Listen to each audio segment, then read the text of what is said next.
We appreciate you all being here.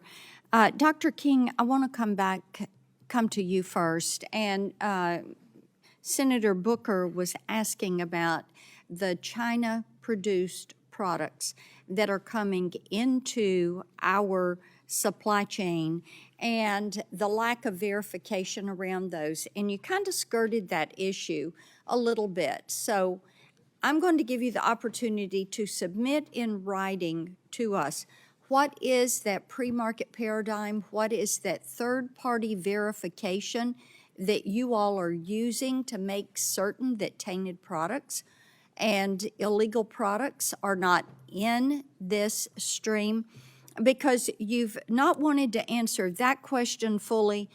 Also, when you saw Senator Durbin's chart that Senator Tillis held up, you couldn't say if things were being safe harbored.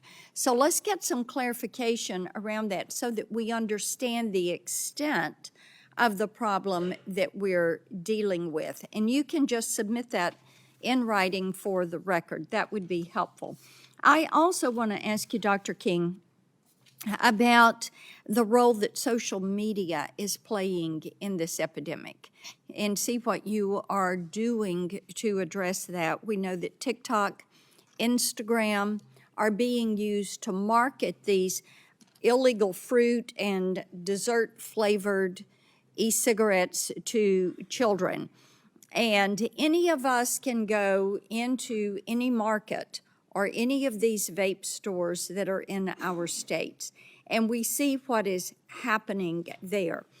So I would think that one of the central tenets and activities of the task force work should be looking at how social media is being used to promote and to leverage these products into the marketplace to children. Are you focused on social media's role? So I'll say that we have authority over manufacturing, marketing, and sale. We do not have authority to take action against individuals. But if that influencer is connected to a manufacturer, we can take action. We have issued warning letters in the past, and I will note that Federal Trade Commission will be on this interagency task force, and they have key authorities in that space that will be useful as part of a coordinated approach.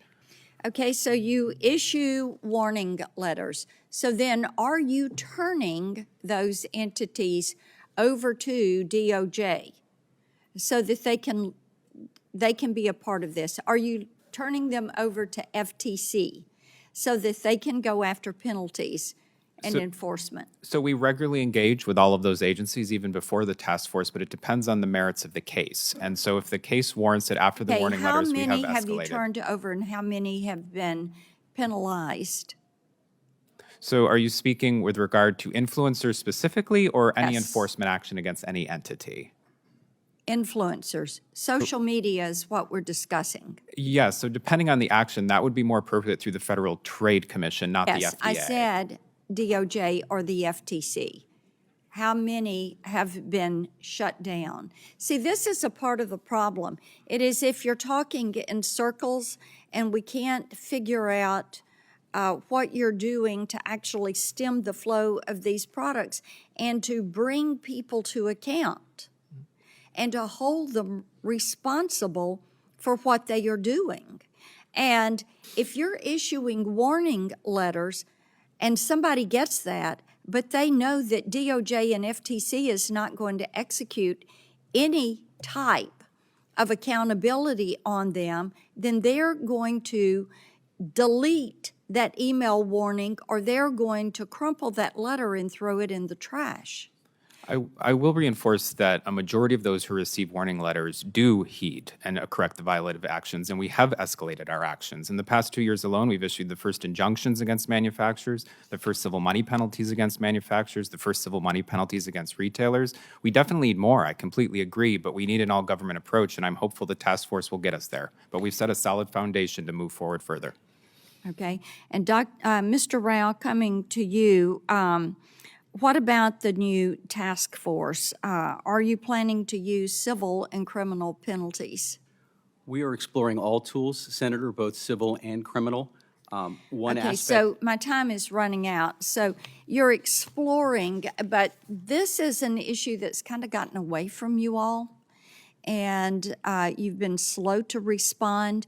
And I think it's disappointing to hear you kind of talk in circles about what you are planning to do, but you haven't established a plan, and you're not certain what your way forward is going to be. Thank you, Mr. Chairman.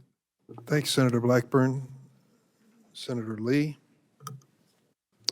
Thank you, Mr. Chairman, and thanks to you for joining us today.